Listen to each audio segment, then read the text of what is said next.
Assalamualaikum teman-teman. Kali ini saya akan menjelaskan tentang pembelajaran filologi. Tak perlu berlama-lama, mari kita simak. Filologi adalah cabang ilmu yang mempelajari bahasa, teks, dan naskah kuno. Filologi bertujuan untuk memahami dan menafsirkan teks tertulis yang seringkali berasal dari periode sejarah yang jauh dalam konteks budaya, sosial, dan linguistik masa lalu. Ada beberapa aspek penting dalam filologi. Definisi dan ruang lingkup. Yang pertama, filologi berasal dari kata Yunani, philo, atau cinta, dan logos, kata bahasa, sehingga dapat diartikan sebagai cinta terhadap kata atau cinta terhadap bahasa. Yang kedua, ilmu filologi memfokuskan diri pada kajian naskah-naskah kuno, termasuk usaha untuk merekonstruksi teks yang sudah rusak atau hilang. Cabang-cabang filologi. Yang pertama, filologi klasik, yaitu fokus pada naskah dan teks dari peradaban Yunani dan Romawi. Yang kedua, filologi timur, yaitu kajian terhadap naskah-naskah dari wilayah Timur Tengah, India, Cina, dan Asia Tenggara. Yang ketiga, filologi barat, mengkaji teks-teks dari Eropa Barat, termasuk manuskrip Latin, Inggris kuno, dan lain-lain. Tujuan filologi. Yang pertama, rekonstruksi teks, yaitu memperbaiki teks yang rusak atau tidak utuh.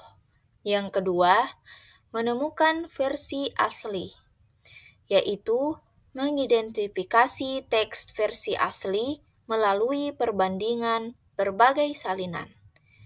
Yang ketiga, kritik teks, yaitu menganalisis perubahan yang terjadi dalam teks seiring waktu, baik akibat kesalahan salin, perubahan budaya, atau kesenjangan.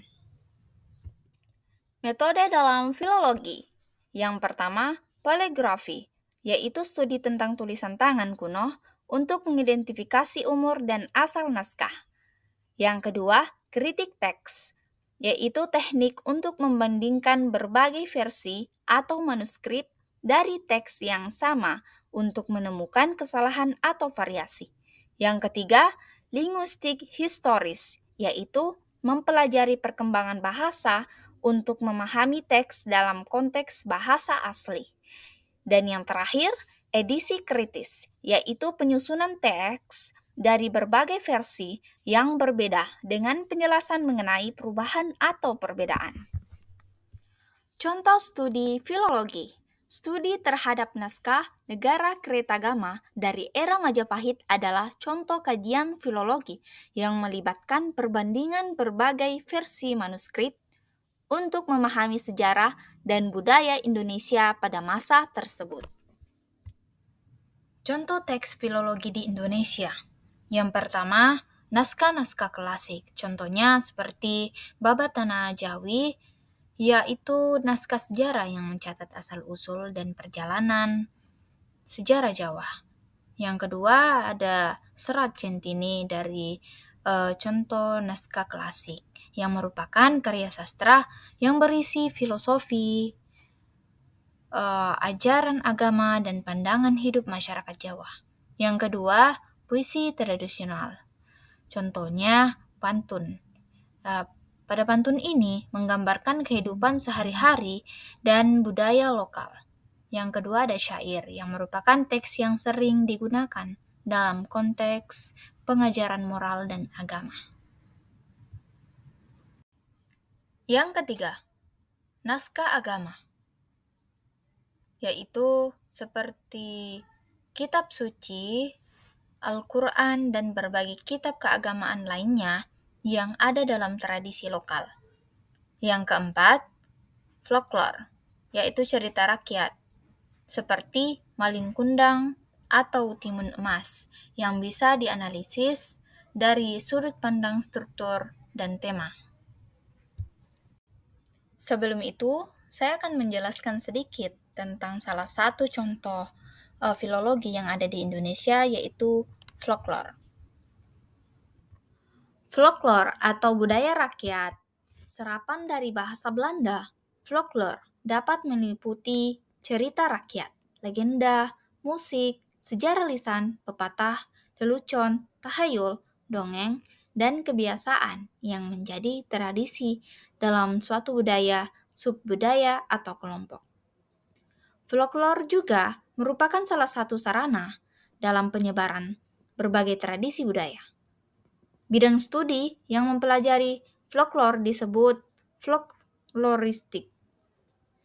Istilah folklore berasal dari bahasa Inggris folklore, yang pertama kali ditemukan oleh sejarawan Inggris William Thoms dalam sebuah surat yang diterbitkan oleh London Journal pada tahun 1846. Folklore berkaitan erat dengan sistem mitologi atau kepercayaan masyarakat. Berdasarkan klasifikasinya, folklore yang pertama adalah folklore esoterik, yang artinya sesuatu yang memiliki sifat yang hanya dapat dimengerti oleh sejumlah besar orang saja.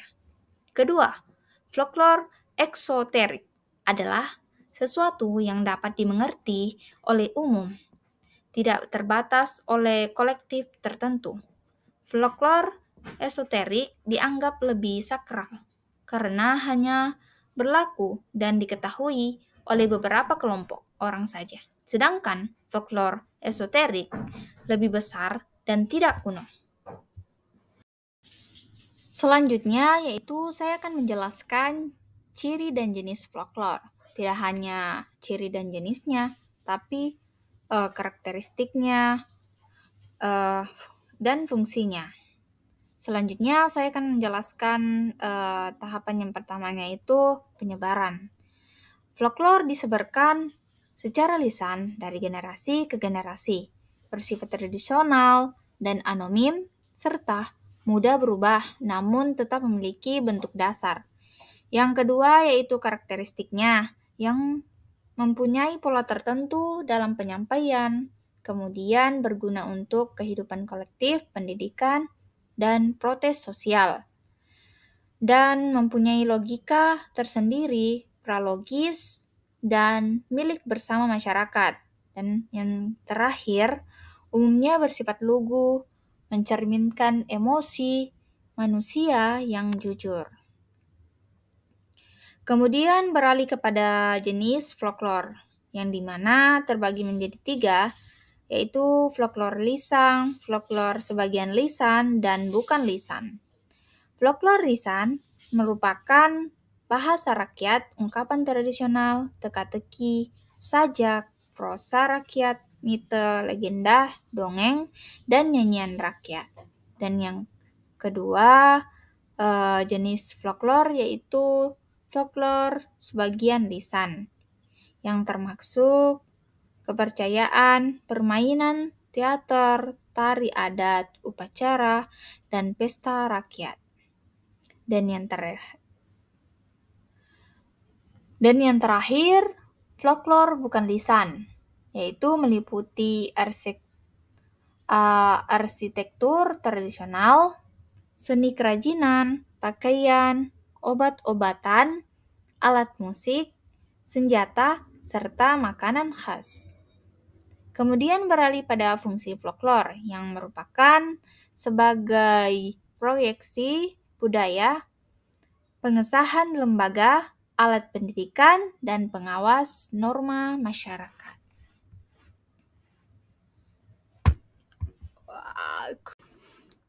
Tantangan-tantangan yang dihadapi dalam kajian filologi.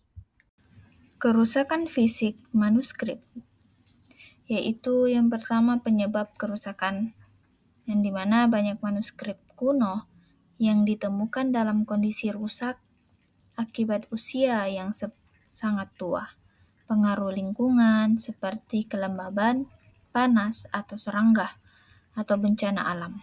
Beberapa manuskrip juga mengalami kerusakan akibat perlakuan manusia, misalnya tinta yang memudar, kertas yang sobek, atau ditulis ulang berulang kali. Kemudian, dampak pada studi filologi, yang dimana kerusakan ini menyulitkan upaya untuk membaca, menafsirkan, atau merekonstruksi teks asli. Misalnya, kata-kata atau kalimat penting mungkin hilang atau tidak terbaca dengan jelas, sehingga menyulitkan filolog untuk mendapatkan makna yang tepat dari teks tersebut. Kemudian, upaya mengatasi. Filolog sering menggunakan teknik ilmiah seperti pencitraan ultraviolet atau inframerah untuk membaca teks yang terhapus atau memudar. Dalam beberapa kasus, manuskrip digital dapat digunakan untuk menghindari kerusakan lebih lanjut pada manuskrip fisik. Kemudian yang kedua, kehilangan konteks budaya asli, yaitu kesulitan pemahaman, yang dimana banyak teks kuno ditulis dalam konteks budaya, sosial, dan historis yang mungkin tidak lagi dikenal dengan baik oleh peneliti modern. Budaya, adat istiadat, dan kepercayaan yang berhubungan erat dengan teks mungkin sudah tidak ada, sehingga sulit untuk menafsirkan teks sesuai dengan makna aslinya. Kemudian dampak pada studi filologi, yaitu tanpa pemahaman yang mendalam tentang konteks ini, interpretasi teks dapat menjadikan keliru atau terbatas. Misalnya, simbol-simbol, mitologi, atau bahasa kiasan yang digunakan dalam teks mungkin memiliki arti yang berbeda dalam konteks aslinya dibandingkan dengan pemahaman kita saat ini.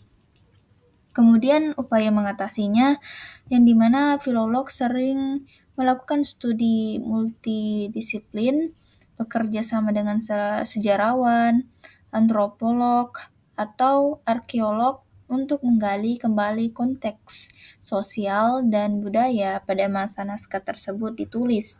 Ini termasuk memahami kepercayaan agama, struktur sosial, atau tradisi lisan yang relevan dengan teks. Kemudian tantangan selanjutnya yaitu berbagai versi atau revisi teks yang berbeda. Nah, yang dimana sifat reproduksi teks kuno. Pada masa lampau, naskah disalin secara manual oleh juru tulis, yang kadang-kadang membuat kesalahan atau melakukan perubahan berdasarkan interpretasi atau pandangan pribadi. Ini menghasilkan banyak versi teks yang berbeda, bahkan untuk karya yang sama. Kemudian memiliki dampak, yang dimana dampak pada studi filologi. Ketika sebuah teks memiliki berbagai versi atau revisi, menjadi tantangan untuk menentukan mana yang paling mendekati teks asli. Perbedaan ini bisa sangat signifikan, dari perubahan kecil dalam tata bahasa hingga penghilangan atau penambahan seluruh paragraf. Kemudian upaya mengatasinya yaitu di mana filolog menggunakan kritik tekstual, yaitu teknik untuk membandingkan semua versi yang tersedia dari teks tersebut. Mereka mencari pola perubahan, mendokumentasikan variasi, dan mencoba merekonstruksi teks yang paling otentik berdasarkan bukti yang ada. Jadi teman-teman, kesimpulan materi kita kali ini yaitu filologi adalah ilmu yang memadukan kajian bahasa, sejarah, dan budaya melalui teks-teks kuno. Dengan mempelajari filologi, kita dapat memperoleh pemahaman yang lebih mendalam tentang peradaban masa lalu dan bagaimana kebudayaan berkembang dari waktu ke waktu.